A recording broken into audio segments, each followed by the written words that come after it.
नमस्कार, सोनूज किचनमध्ये आपलं स्वागत आहे। तर मी आज तुम्हाला दाखवणार आहे ब्रोकोलीची भाजी कशी बनवायची ती। ब्रोकोली ही आपल्या शरीरासाठी खूप फायदेशीर आहे, ती विटॅमिन युक्त असते। तर आपण आज बघणार आहोत तिची भाजी कशी बनवायची ते मी तुम्हाला अतिशय सोप्या पद्धतीने दाखवणार आहे। फर्स्ट मी अशी ब्रोकोली घेऊन आलेली आहे, त्याचे आपण छोटे छोटे तुकडे करून घेऊयात आणि ती पूर्ण स्वच्छ पाण्यामध्ये क्लीन करून घेऊयात। हे बघा, आता आपण इथे जे आहे ब्रोकोली स्वच्छ धुवून ह्याचे असे छोटे छोटे तुकडे करून आपण हे पाण्यामध्ये स्वच्छ धुवून घेतलेले आहे, एवढं बुडवून ठेवा। आणि इथे आपण त्यासाठी काही ठेचलेला लसूण घेतलाय, कढीपत्ता घेतलाय, एक छोटा आकाराचा टोमॅटो घेतलेला आहे, एक कांदा घेतलेला आहे। आणि त्याच्यासाठी आपण आता ही कढई तापत ठेवलेली आहे, त्याच्यामध्ये आपण 1 चम्मच तेल टाकू। इथे आपण 1 चम्मच तेल टाकलेलं आहे। तेल थोडं गरम झालं की थोडं जिरं टाकून घ्यायचं।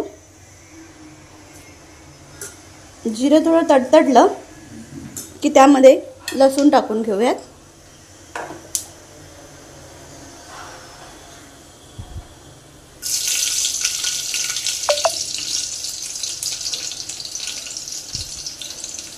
लसूण थोडं तडतडलं की त्यामध्ये आपण टाकूयात कढीपत्ता।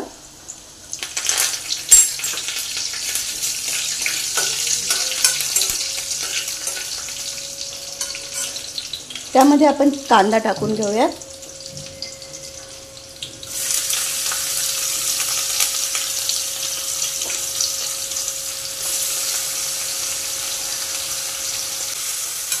कांदा चांगला परतून घेऊयात, ब्राऊन होईल तोपर्यंत त्याला परतून घ्यायचं।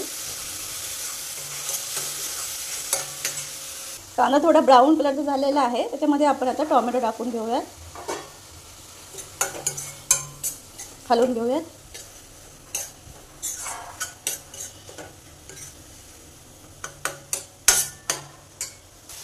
कांदा चांगला हलवून घेतल्यानंतर टोमॅटो त्याच्यामध्ये आपण थोडी हळद टाकूयात,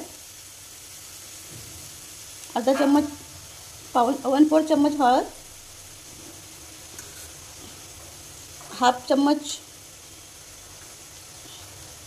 मसाला आणि थोडं धना जिरा पावडर टाकून घेऊयात। भाजीला जेवढं मीठ लागतं तेवढं आपण आताच टाकून घेऊयात चवीपुरते, म्हणजे टोमॅटो आणि कांदा चांगला शिजला जाईल। बघा, हलवून घ्या, तेल सुटेपर्यंत हलवून घ्यायचं।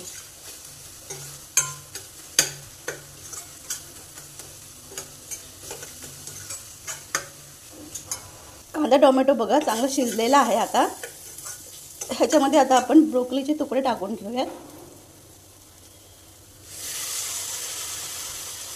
हिला ग्रीन गोबी पण बोलतात।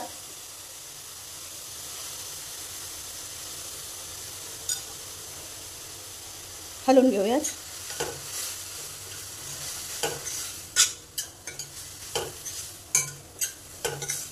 पूर्ण ब्रोकोलीला लागलं पाहिजे सगळीकडून, पूर्ण हलवून घेऊयात। बघा, पूर्ण हलवून झालेली आहे। ह्याच्यामध्ये आपण आता थोडंसं पाणी टाकून देऊयात शिजवण्यासाठी, थोडंसं एक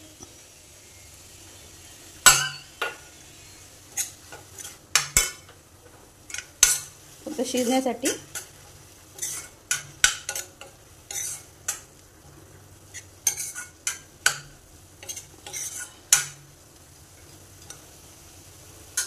झाकण ठेवूयात आता याच्यावरती, झाकण काढूयात, चेक करूयात एकदा। त्यामध्ये आपण आता थोडा मॅगी मसाला टाकून घेऊयात। मॅगी मसाल्याने ह्याची जी चव आहे ना ती अप्रतिम येते। थोडंसं टाकूयात, एक अर्धा चम्मच, परत हलवून घेऊयात। झाकण ठेवूयात, परत झाकण काढून घेऊयात, बघूयात ब्रोकोली शिजलेली आहे का। बघा, ब्रोकोली ही खूप छान अशी शिजलेली आहे, दाबल्यानंतर समजून जाईल, खूप छान अशी शिजलेली आहे ही। ह्याच्यामध्ये आपण आता कोथिंबीर टाकून घेऊयात,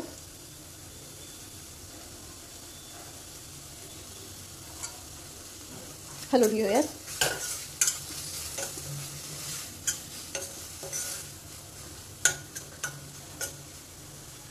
बघा, अशा प्रकारे आपली ब्रोकोलीची भाजी ही तयार झालेली आहे। ही चवीला अतिशय छान लागते।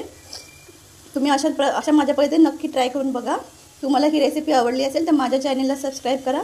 माझ्या चॅनलचं नाव आहे सोनूज किचन. थँक्यू.